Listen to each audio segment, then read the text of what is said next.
यह बात कुछ साल पहले की है जब मेरे पति के दोस्त ने मेरी ऐसी हालत की कि मैं आपको क्या बताऊं। मेरे पति जॉब करने के लिए दूसरे शहर रहते थे। उनका एक दोस्त यहीं हमारे शहर में ही रहता था। मेरे पति ने मेरे से मिलाया था और अपने दोस्त से बोलकर गए थे कि अगर नेहा कुछ काम पड़ी तो अपने भाभी की हेल्प कर देना और मार्केट से सामान लाकर घर पहुंचा देना। उनके दोस्त बहुत अच्छे थे। जरूरत पर हमारे घर का भी कोई काम कर दिया करता था। एक दिन जब मेरे पति घर पर नहीं थे, उसका दोस्त जो हमेशा मुझे ऐसे देखता था जैसे उसने कभी मेरे जैसी खूबसूरत औरत ही नहीं देखी हो। मेरा नाम नेहा है। मेरी उम्र 26 साल है। मैं आपको अपने पर बीती कहानी सुनाने जा रही हूँ। एक दिन की बात है। उसने मेरे दरवाजे पर दस्तक दी। मैं पहले ही समझ गई थी क्योंकि उसकी नजरें हमेशा मुझ पर रहती थी। वैसे भी वह मेरे पति से ज्यादा स्मार्ट था और मेरा दिल भी उसी की तरफ झुकता था। दरवाजा खटखटाया तो मैंने पूछा, कौन है? बाहर से आवाज आई, भाभी जान। आर्यन। आवाज सुनते ही मेरी दिल की धड़कन एकदम तेज हो गई। उसने पहली बार मुझे भाभी जान कहा था और उसका बोलने का कुछ अलग ही अंदाज था, जैसे वह कहकर कुछ और समझा रहा हो। मैंने फौरन दरवाजा खोल दिया। उसने पूछा, आप कैसे हो? सर, मैंने धीरे से कहा, मेरी गर्दन में बहुत दर्द है। आर्यन ने हंसी दबाकर जवाब दिया, अगर आप चाहो तो मैं मालिश कर देता हूँ, दर्द जल्दी ठीक हो जाएगा। उसकी बात सुनकर मेरी सांसें अटक गईं। मैं जानती थी वो असल में क्या कह रहा है, लेकिन मेरा भी मन तो वही चाहता था। मैंने बस सर हिला दिया और वह अंदर आ गया। मैं बेड पर लेट गई। उसने अपने हाथ रगड़कर गर्म किए और मेरे पास बैठ गया। उसका शरीर मेरे बिल्कुल करीब था। उसकी एक हाथ मेरी गर्दन को छू रही थी। जैसे ही उसने मेरी गर्दन पर मालिश शुरू किया, मेरी सांसें तेज हो गईं। उसकी उंगलियों का स्पर्श सीधा दिल तक उतर रहा था। कभी वह हल्का सा दबाता, कभी ज्यादा। मैंने पलकें बंद कर ली और अपने हंठ काटने लगी। आर्यन धीरे से बोला, भाभी जाने लगता है, मालिश अपना काम कर रहा है। उसकी मुस्कान, उसकी नजरें सब मेरे काबू से बाहर हो रही थी। मैं चुप थी, लेकिन अंदर से पूरा जिस्म हिल रहा था। उसकी उंगली मेरे अंदर जा रही थी। दोस्तों, इतनी स्टोरी आपको अच्छी लगी है तो सबसे पहले वीडियो को लाइक कर दें और चैनल को सब्सक्राइब कर दें। और दोस्तों, सब्सक्राइब जरूर करना। जो जो सब्सक्राइब करेगा उससे मैं रात को कॉल करूंगा, इसलिए जल्दी से सब्सक्राइब कर लो। चलो अब कहानी शुरू करते हैं। कभी कुछ नीचे चली जाती, कभी कुछ ऊपर। मैंने उसके हाथ को रोकना चाहा पर रोक नहीं पाई। कमरे में सिर्फ मेरी धड़कन की आवाज सुनाई दे रही थी। आर्यन और करीब आया और धीरे से बोला, मैं जानता हूं आप भी यही चाहती को, बस एक ही बार कह दीजिए। मैंने उसकी तरफ तरफ देखा। उसकी आंखों में वही भूख थी जो मैं पहले भी महसूस कर चुकी थी। मैं कुछ नहीं बोली, सिर्फ आंखें झुका ली। उसने मालिश साइड के टेबल पर रखा और पास आ गया। अब हम दोनों के बीच सिर्फ एक कदम की दूरी थी। मेरी उंगली उसके हाथ से जा लगी और मुझे लगा जैसे करंट लग गया हो। मैंने धीरे से कहा, आर्यन। उसने मुस्कुराते हुए जवाब दिया, बस भाभी जान, अब मैं समझ गया। कमरे की हवा गर्म हो गई। दरवाजा बंद था। पति घर पर वो नहीं था। मैं और आर्यन एक ऐसे मोड़ पर थे जहां से लौटना मुश्किल था। आर्यन सीधा मेरी आंखों में देखने लगा। उसकी नजरें ऐसी थी जैसे पूरा जिस्म देख रही हो। मैं चुप थी, बस हंठ काटती रही। उसने धीरे से कहा, भाभी जान, आप बोलती क्यों नहीं? आपके चेहरे पर सब लिखा है।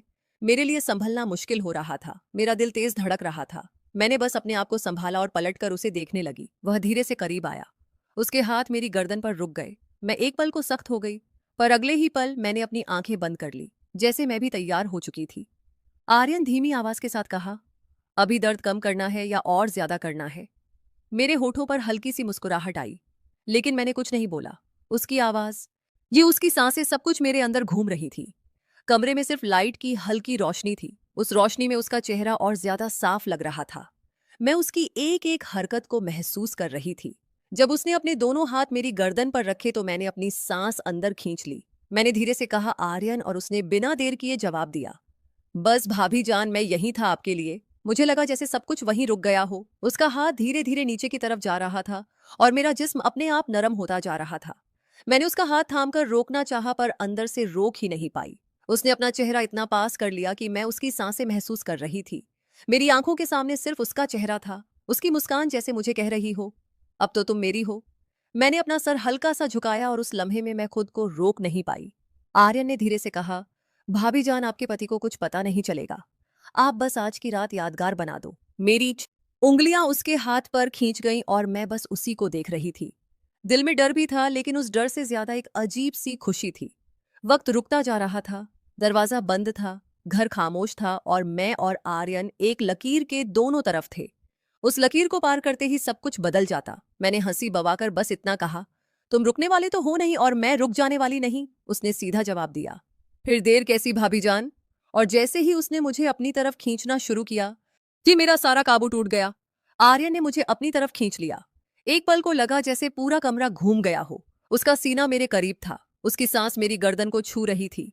मेरा दिल इतना तेज हो रहा था कि मुझे खुद सुनाई दे रहा था। मैंने उसे दूर जाने की कोशिश की, लेकिन उसने मेरी कलाई थाम ली। हल्की सी मुस्कान के साथ बोला, अब तो आप मुझे रोक भी नहीं सकती। भाभी जान, मेरी आंखें नीचे थी पर होठों पर एक हल्की सी मुस्कान अपने आप आ गई। मैं खुद भी तो यही चाहती थी, बस कुछ बोलने की हिम्मत नहीं थी। आर्यन ने एक हाथ से मेरी साड़ी को संभाला और दूसरे हाथ से मेरी गर्दन को। उसकी उंगलियां हल्की सी कस गई और मैं उसके करीब और चिपक गई। मैंने धीरे से कहा, आर्यन बस करो, पर आवाज ऐसी थी जैसे रोकना नहीं बल्कि और बुलाना चाहती हूं। वो करीब होकर मेरे कान के पास धीरे से बोला, बस एक बार कह दीजिए, रुक जाऊंगा, वरना मैं अब रुकने वाला नहीं। मेरी सांसें और तेज हो गई। मैंने अपने होठोरी को दबा लिया, लेकिन गिने सिटी ये आंखों में सब लिखा हुआ था। कमरे में सिर्फ लैंप चल रहा था, उसकी रोशनी में उसके चेहरे की हर लकीर और तेज लग रही थी। उसकी नजरें मेरी आंखों से जाकर होठों पर रुक गई। मैंने पलटकर उसकी तरफ देखा और बस इतना कहा, तुम्हें समझने के लिए मुझे कहना नहीं पड़ता। यह सुनकर आर्यन ने एक गहरी सांस ली और मुझे और पास खींच लिया। अब हमारे बीच कुछ इंच का भी फासला नहीं था।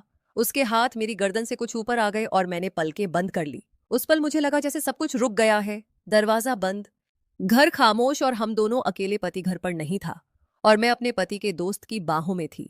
आर्यन ने बोला, भाभी जान, आज के बाद सब कुछ बदल जाएगा। मैंने आंखें बंद रखकर सिर्फ एक हल्की सी आवाज निकाली, जो होना है सब हो जाने दो। और अगले ही पल आर्यन ने एक कदम आगे लिया, जहां से लौटना मुश्किल था। आर्यन का चेहरा मेरे बिल्कुल पास था। उसकी नजरें मेरी आंखों से होठों तक बार बार जा रही थी। मैंने अपने होंठ दबा लिए और उसकी भूख मुझे साफ नजर आ रही थी। मैंने हल्की सी आवाज में कहा, आर्यन अगर कोई आ गया। तो उसने हंसी दबाकर जवाब दिया, दरवाजा बंद है और घर में और कोई नहीं, अब सिर्फ मैं और आप हूं। उसकी आवाज इतनी मधुर थी कि मेरे पैर अपने आप नरम हो गए। मेरा दिल कह रहा था रुक जाओ, पर जिस्म कह रहा था रुकना मत। आर्यन ने एक हाथ से मेरी गर्दन को और कस लिया और दूसरे हाथ से मेरी साड़ी को साइड कर दिया। उसकी उंगलियां मेरी गर्दन के पास से फिसलती हुई नीचे आई। मेरी सांसें फिर से तेज हो गईं। मैं उसकी तरफ पलटकर बोली, तुम्हें समझ नहीं आ रहा, मैं रोक नहीं पाऊंगी अपने आप को। आर्यन और करीब आया और हल्की आवाज में बोला, इसीलिए तो आया हूं, आपको रोकने नहीं, खुश करने। उस पल मेरी आंखें उसके चेहरे पर अटक गईं। उसका अंदाज, ये उसका आवाज, सब कुछ मुझे उसकी ओर खींच रहा था। मैंने अपना हाथ उसके सीने पर रखा जैसे दूर करने के लिए, पर वो दूर नहीं हुआ बल्कि और पास आ गया। उसने मेरी कलाई पकड़ ली। और अपनी दोस्तों, इतनी स्टोरी आपको अच्छी लगी है तो सबसे पहले वीडियो को लाइक करें और चैनल को सब्सक्राइब कर लें। और दोस्तों, चैनल को जरूर सब्सक्राइब करें। तरफ खींच लिया। अब हमारे बीच बिल्कुल भी फासला नहीं था। उसकी सांसें मेरी गर्दन को जला रही थी। मैंने आंखें बंद करके अपना सर उसके कंधे पर रख दिया। उसने धीरे से कहा, भाभी अब बस आप मेरी हो। मेरी उंगली उसके हाथ के ऊपर जा रही थी। मैं कुछ नहीं कह पाई, सिर्फ उसके करीब होती चली गई। कमरे में सिर्फ एक छोटी सी रोशनी थी और उसमें हम दोनों की सांसें तेज हो रही थी। मैंने उसके कान के पास धीरे से कहा, जो करना है जल्दी करो। आर्यन ने बस इतना कहा। फिर अब कोई रुकावट नहीं और उस लम्हे से सब कुछ काबू से बाहर हो गया। उस रात के उस पल में लग रहा था जैसे वक्त रुक सा गया हो। आर्यन का हाथ मेरी गर्दन से फिसलकर मेरी पीठ तक आ गया।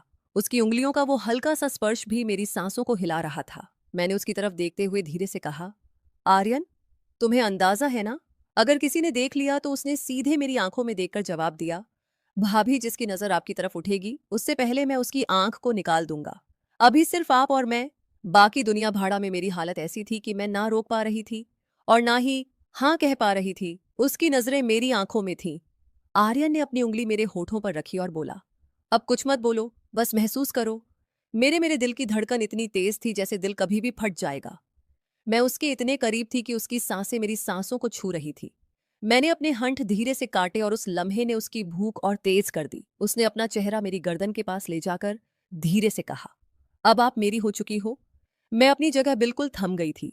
उसकी बातें, उसका केदेती का सबब मुझे अपने होश खो देने पर मजबूर कर रहा था। मैंने आंखें बंद करके बस ये कहा, जो शुरू किया है अब पूरा कर दो।